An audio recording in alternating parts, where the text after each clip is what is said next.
Varmt välkommen till Hifi och hemmabio med Fredrik Norén. I detta avsnitt får ni träffa Michael som har en riktigt fin 7.2.4 Dolby Atmos hemmabio på ovanvåningen i sitt hus. Michael hittade mig via min engelska YouTube-kanal Immersive Soundtech och berättade om sin frustration över att inte hitta någon som kunde hjälpa honom med hans hemmabio-ljud. Givetvis ville jag hjälpa honom och det var bara en liten utmaning. Michael bor i USA och jag sitter hemma i Malmö.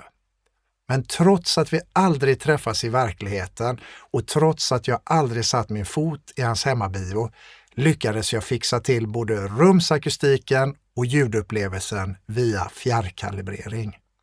Michael fick ljudupplevelsen han alltid drömt om och har ett levande bevis på att fjärrkalibrering faktiskt går att genomföra, trots att vi hade 6 timmars tidsskillnad och Atlanten mellan oss.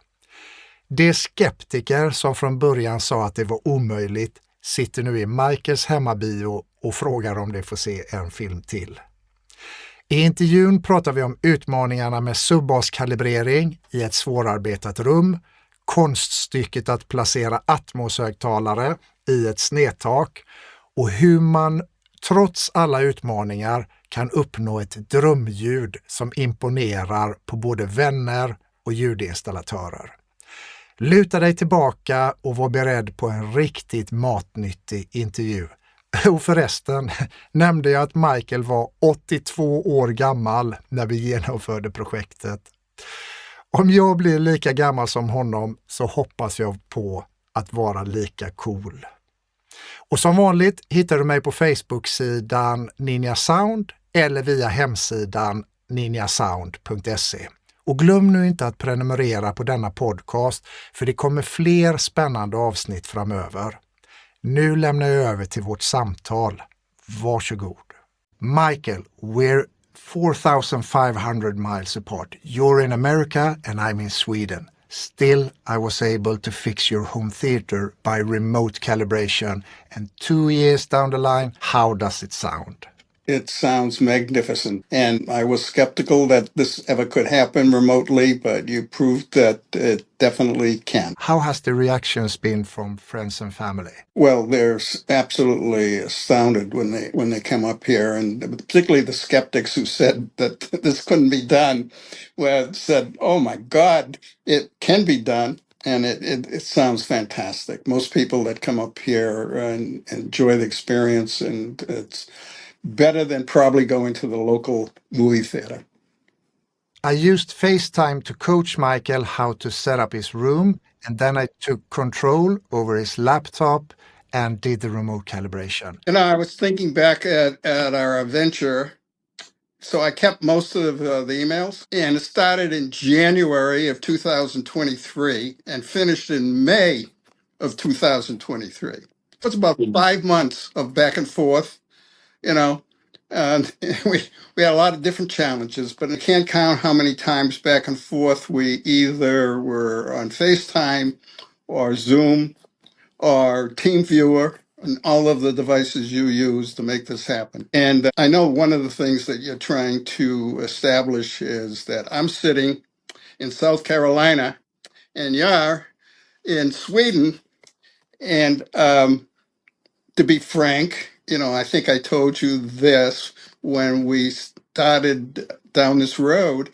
I asked a few people what they thought of doing it, and they said, "Are you nuts? You got to have the guy in the room. You're doing a calibration.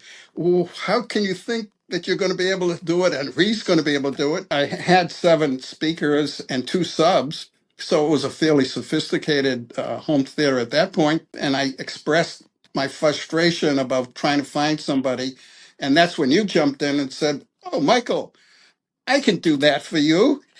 And I said, "What? You can't do that. You're in Sweden. I can just talk to you or text you."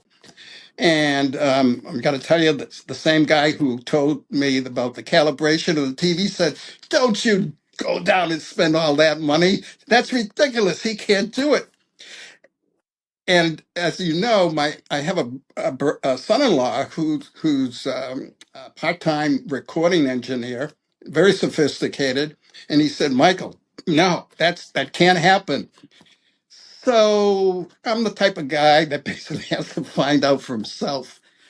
So we went back and forth, and make a longer story shorter, we engaged. You convinced me that you could do it, and obviously you did it. Or we wouldn't be having this conversation in the at all if you didn't do it, and if I wasn't very, very happy with what you did. And it was a fascinating process, which took 5 months, give or take. So I was up for the challenge. I have done remote calibration before, but of course we have the Atlantic Ocean in between us. There's this small thing called time difference that kind of makes everything take so much more time to get the time to hook up. But so you had your installer telling you not to go for it, and you had Chris, your son-in-law, telling you I'm not not even to going to do it. mention my wife, who said, "What's this going to cost?" And you know what? I didn't tell her. I have found it's a lot better. Don't give her the exact price. I said it's not a problem. I said it's going to be more technical than financial. So, it was a fascinating experience, and both of those guys, the ones that said, "Don't do this. You're going to waste your money," when they sat here and listened and watched. I have a lot of concert videos, particularly the guy who saw me the TV. He said, "This is the greatest sounding home theater I've ever been in, and the only thing that could match it was a professional studio that had equipment that was probably $250,000. He was just amazed at the sound. And because he had been in my room several times, because he sold me a lot of product, he understood what the sound was. So the bottom line was, both of those guys who said, "Don't do this," were super impressed. What can I say? There are two things in this that really stand out. One would be the calibration of the bass. There's two subs that I have here. That took a lot of effort on your part, and it ultimately led to you using a little tool that you hadn't anticipated. And the Atmos speakers in my room is bizarre. In fact, years ago, when I had bought my last receiver, I happened to ask the sales guy, "Can I put any Atmos speakers in the ceiling?" And he took one look at the ceiling. He said, "No way, because you need a flat ceiling, man." And I said, "Oh, okay." So we have four Atmos speakers up there, which was interesting and a challenge, no question about it, because I have pretty much sloped ceilings with only one area that is essentially flat. And when you put the Mad Max intro on, and it's a stunning sound, in terms of what goes on. And my my other daughter, when I showed, she didn't really want to watch that, but I showed that to her. She said, "My God, this is almost like being in the IMAX theater. It's stunning." I have to confess, Michael, with the Mad Max Fury Road, I haven't even seen the whole movie.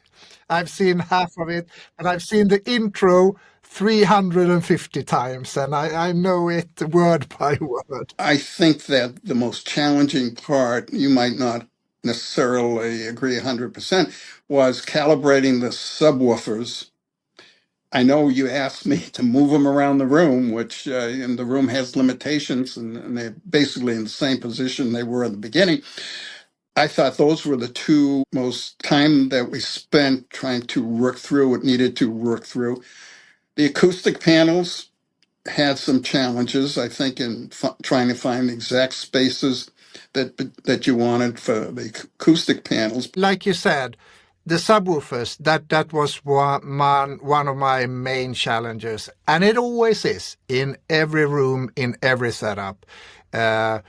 We should mention that you have beautiful hi-fi speakers. I mean, you have Bowers and Wilkins 800 and 802, and they're about 30 years old because they were pre-diamond. great speakers, and you have Bowers and Wilkins center speaker and Right. surround, and then Yeah. And the ceiling speakers as well, The M1. ceiling speakers, yeah, they're all B&W with the exception of my rears that are a couple of KEF speakers. Yeah. And then you have the SVS subwoofers, Right. pretty large. I worked you to Right. move one of them around. Yeah, well, And I still feel bad about that. the Ultra 16 sealed because the ported ones would have been a monster. So yeah, they're very large for a relatively small room. Yeah, but it's interesting that you said that the subwoofers, for sure, that was one of my main challenges. And I'm actually, speaking of it, I'm going to bring up some pictures for you to watch. Can you see the graph? Oh yeah. This is actually your left SVS SB-16 Ultra 16-inch sealed subwoofers. You have two of them. So this is the measurement that I made of the left subwoofer. Basically, if we go from 20 hertz, we are at 87. And here we have a null at 44 or something like that.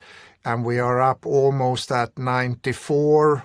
And then we are down to 78. So we are easily plus minus 10, 12 dBs in frequency variation.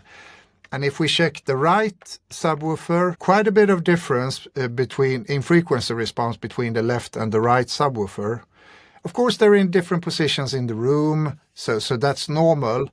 But the thing with Odyssey that we use to calibrate your home theater with, what it does in the older units is that when it measures the subwoofers, it measures them together.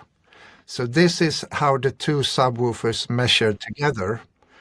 So this is actually kind of the signal that the Odyssey calibration system measures. And then it tries to calibrate this and bring up this null and this boost, natural boost. And you can see, so left subwoofer, right subwoofer, both together. So I incorporated a mini DSP unit. And Michael, the beautiful thing with your subwoofers is that when I were done with the calibration, and as you said, it took a while for me, and I did it remotely, it looks like this. Right. And that's an incredible graphic, and the sound reflects it. Yeah, I'm so happy to hear it, because this is not a graph that will be presented inside your AV processor when it has fixed your subwoofers.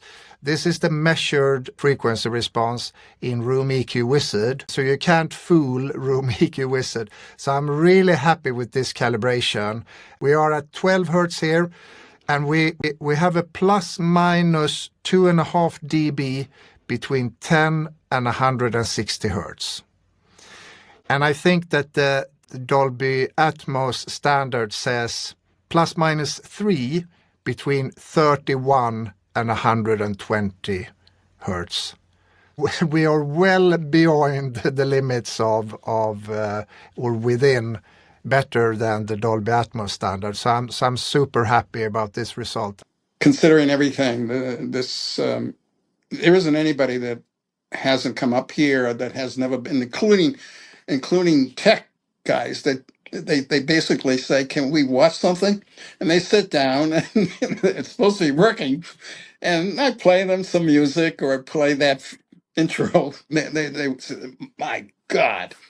So there was one guy that he wanted his boss to come here and take a look and listen. So he brought him here and said, "Look at this." So I'm pretty happy, no question about that. When we first started discussing possible remote calibration and you sent me pictures, of course I saw some low-hanging fruits in my mind that I would instantly be able to help you with. And with Atmos speakers, that was one of those things, because they had been positioned as more front height speakers above the above the hi-fi left right Bowers and Wilkins speakers, and I told you that, Michael, they have to go up in the ceiling and there have to be two more of them. And I have to confess, I still don't understand how your ceiling is constructed. I have done my best, but it's just so intricate with the angles. It has all types of angles, the roof itself, hence the room has all types of angles. So yeah, so just to conclude with the Atmos speakers, because I have so many clients that have two Atmos speakers set up, usually above the head, somewhere around there in the ceiling, or as you had, like a front ceiling speakers. How was it to get them in the proper position and add two more speakers? Yeah, I'm not going to say it was as good as the Dolby Atmos theater, but still, it was pretty impressive. Yeah. Fair enough. Fair enough. That's great to hear. And then the room acoustics, because you hadn't really fixed anything with the room acoustics. I knew that was a low-hanging fruit, and we had to have some discussions back and forth to find the right products and the way to set them up. And fast forward, when the acoustic treatment was done, how did you feel about the difference in sound quality? Panels that we have here, the bass traps behind the mains, and then there are three panels in one of the sloping ceilings. You got side panels here and another one back there. Um, you might take measurements and mathematically say, "Oh my God, look at these frequencies," and do a before and after. As far as hearing, I'm sure it has an impact. Yeah, and we're actually thinking back on it, and I would put that in the fixing acoustics category. We gave your center speaker some love. Yeah. We essentially got a little platform to raise the center, along with obviously calibrating the center channel. And I think the dialogue, considering my hearing is not exactly the greatest, I think that the dialogue is clearer, and the center channel. Just to explain to the viewers a bit of how we worked, when I had done all measurements and we gotten the acoustic panels up and I had the subwoofers properly calibrated, I just said to you, Michael, now I just want you to watch movies for a week. Movies and Netflix, and have this little notepad, and you just write down subjectively whatever you're thinking. It doesn't have to be technical. And you did that. You were a good student, a good pupil. So Thank then you. yeah, and then you came back to me like a week later, and you gave me some thoughts, and I kind of processed them and reversed engineered them into technical terms. And I knew that Chris, your son-in-law, he helped up with a base calibration thing that he was thinking about. That of course was rather technical, but that I appreciated a lot, and I understood what he was aiming for. So that was part of that calibration, if I don't remember, if I remember right. And the really rewarding moment for me was then that I told you, Michael, you can just go skip the subtitles and just go up and down with the center channel if you'd like. Just make a note how much you change it. And then when I asked you about it, you said, I haven't changed it at all.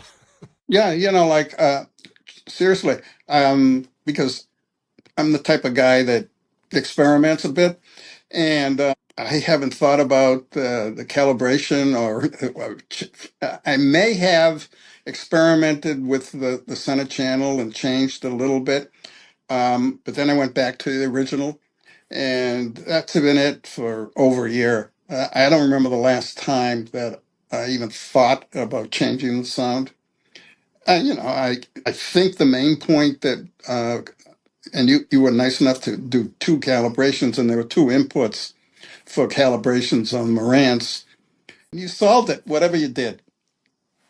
Michael, you're a technical guy. You just don't want to admit it. I thought Oh, I you're wouldn't. I thought your comments were perfect, and I were up, I were up for the challenge, and I found it really intriguing too. And just to explain what we used, we in short, in technical terms, I had you buy a PC laptop because you're a Mac Right, guy. I had you right. buy a mini DSP for a subwoofer calibration. Where you bought a sound card and a measurement, an extra measurement mic, and then you already had your Odyssey measurement mic. And then what I basically did was that I logged on via TeamViewer to your laptop, and we were a lot on FaceTime, and you were showing me things, and I were in. And I remember, that time where where when Odyssey said that, oh, the center channel, it's out of phase. I told you that, well, you can't always trust Odyssey to make the right adjustment. Odyssey sometimes it just report that this speaker is out of phase, and I mean you have very nice hi-fi speakers, and we knew that they were in phase, but still I wanted you to check it because I wanted to be 100% sure, and I had you were behind with the cables and everything, and I were on your laptop remotely doing carriage, and I just went into my technical mode, and then I heard you saying, Frederick, are you done with me for now? Yeah. I'm all good because I were on the computer. Yeah, I need a glass of wine. Yeah, definitely. And you certainly I deserved can't it. even calculate uh, a quick a quick anecdote was all my hardware is in a closet, and I had a shelf that I used to house all of the equipment that I have, whether it's the 3 amps and the Marantz and the Oppo Blu-ray player, and it was very tight in there. And then in order to basically do something, you had me in there, and one of the tech guys who had to go in there and do a lot of different things tried to say to me, "Why don't you get one of these movable racks, man? Do that. That would be great." And I said, "Great for who? You?" So I was behind there for a long time. And after I got out of there, I said, "Man, I'm buying a movable rack because I'm never doing that again." And I felt pity for the guy who kept going back there to do whatever wiring he needed to do. So now I have a nice rack, housing all the equipments. Uh, but that phase, out of phase, that drove us nuts. Yeah, and it's just one of those obstacles. And when I visit my clients, there's always a challenge for me. And anybody watching this should know you are a perfectionist, Frederick. When Yes, thank you. you go the last inch, forget about mile. Yeah, So, yeah. So, Michael, a really great talk, and so to sum this up, we did this project together. We have the Atlantic Ocean in between us. If somebody watching this is thinking about, ooh, should I invest in my home theater and hire Frederick to do remote calibration? What would you say to them? well, if it hasn't already been obvious, 100%, no question about unquestionably, Frederick. And I'm not, and I'm being sincere that it turned out great, and it was so enjoyable getting to know you, and I'm a very happy client. Sound is great. I'm so glad to hear that, Michael. And we had a lot of great discussions about basically anything during the calibration process. So it was really enjoyable for me and as well, getting to know your family as well and you. Well, yeah, and and you have an open invitation to come and listen to the in person. See what you think about the room. You might even say, might have to make a little adjustment because what you hear is not necessarily what I hear." I mean, I'm happy. It's a really nice, I would call a hybrid setup, because you have really, really nice hi-fi speakers, which makes sense because all the concerts and DVD concerts and Blu-ray concerts that you watch. And the subs are SVS's Ultra-16 sealed subs, two of them beside the two main 802s. The TV is an 83-inch OLED. Can't tell you how incredible it is in terms of picture quality. So, you know, the room itself, it's maybe 22 in length and about 15 in width, and has odd types of shapes. So the TV being 83 inches is fairly nice in terms of size. Got two front seats with a riser behind me with four other seats.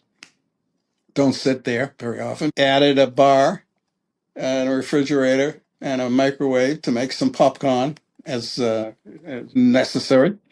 So it's very nice and very comfortable and very cozy. And I don't go to movie theaters except for IMAX. It has to be even better than your own setup, basically. In Yeah. size. Yeah, well, you know, I've said to you before how much I love IMAX. I'm the only guy that probably has seen Dune 3 times in IMAX and Dolby Atmos. Dune being, and I obviously bought the discs. Dune is also an incredible reference disc to watch a movie in Dolby Atmos. That's about it in terms of the room itself and you know, the acoustic panels. I'm counting 1, 2, 3, 4, 5, 6, 7, 8, 9, 10, 11, 12 acoustic panels in one form or another around the room. And since the room has so many odd angles and so forth and so on, I'm assuming that you've controlled the frequencies that are bouncing around in this room. Yeah, and I could see the difference in the measurements when you had done the acoustic treatment. And what I think that you might not think about, but I think that once the acoustic treatment were installed, you most likely were able to easily hear the dialogue. Maybe you didn't think about it. It probably did. Bottom line, it sounds great. Wonderful for you to share your story, and it was a blast working with you and helping you out with your home theater. And for you watching this video, if you need help, you just contact me and click the link below. And if you like this video, how about giving it a thumbs up or even a super thanks? And that way you contribute to my channel financially. And don't forget to hit the subscription button. And until next time we talk, Michael, say hi to the family and have a great evening. Thank you. And you too. It's always been a pleasure interacting with you, Fredrik. Michael, vilken härlig snubbe alltså. En gång när jag facetimade honom svarade han trots att han var ute och cyklade.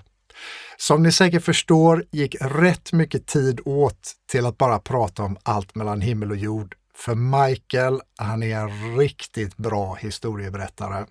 Som när han gick på Kenny Rogers konsert dagen innan 9/11. Och jag frågade hur han var live. Och Michael svarade, Kenny walked on stage and just put the whole audience in his pocket. Och sen berättar han om konserter han sett genom åren och bockade av typ alla stora amerikanska artister från 60-talet och framåt. Helt magiskt alltså. Och tro det eller ej, men han går till och med på Taylor Swift-konserter tillsammans med sin vuxna dotter och identifierar sig numera som en Swiftie. Michael är cool på så många sätt att jag blir helt varm i hjärtat. Och han hälsar förresten så gott till er alla. Om vårt samtal inspirerar dig till att fixa med ditt hifi eller hemmabiosystem, skriv gärna en kommentar. Jag läser dem allihopa. Och dela gärna podden på sociala medier. Jag behöver all hjälp jag kan få för att nå ut till vetgiriga hifi och hemmabiofantaster. För oavsett om du håller på med hifi eller hemmabio så är vi alla ute efter samma sak. Den ultimata ljudupplevelsen. Och även om vi aldrig når dit så kan i alla fall resan vara intressant. Tills nästa gång, jag heter Fredrik Norén och kan hjälpa dig uppnå ljudet du alltid drömt om. Ha det gott!